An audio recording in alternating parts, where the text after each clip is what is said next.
पावसाला थांबायचा काही पत्त्याच नव्हता. नदीला महापूर आला होता.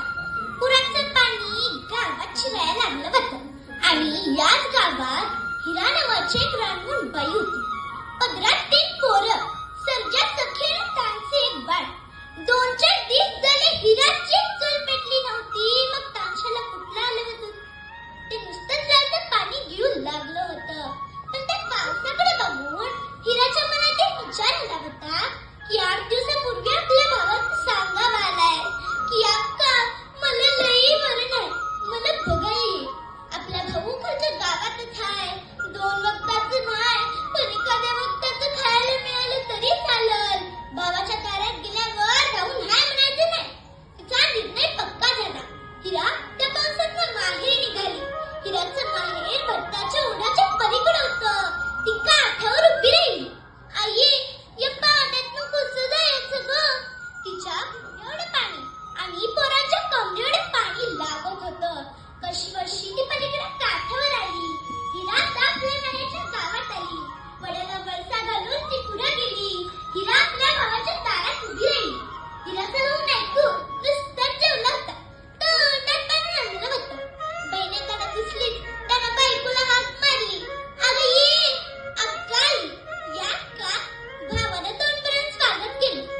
असल्या पावसानं कसं आला सवती माणसात? दादाला बरं नाही असं सांगावं मिळाल्यावर आत्म्याला चैन पडेना.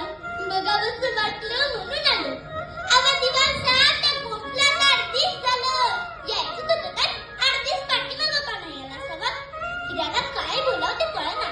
तरी पण ती म्हणाली यायचं राहिलं बघ. बसा बोलत, चहा करते. इकडं भर पावसाचं बोलू लागली. काय सांगू दादा, पावसानं त्याला दान केली बघ.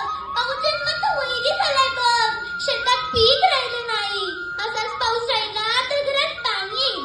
अगं का कवा नाही तेल रक्की चढली. हे वाक्य नायकूच्या बायकोनं ऐकलं. चाची कपाशी खाली ठेवत ती म्हणाली आला पाणी तर येऊ द्या. रातच्याला खायचं आणि निघायचं. हिराच्या अंगावर काटा आला. चहा गोडच होता पण कडूही लागला.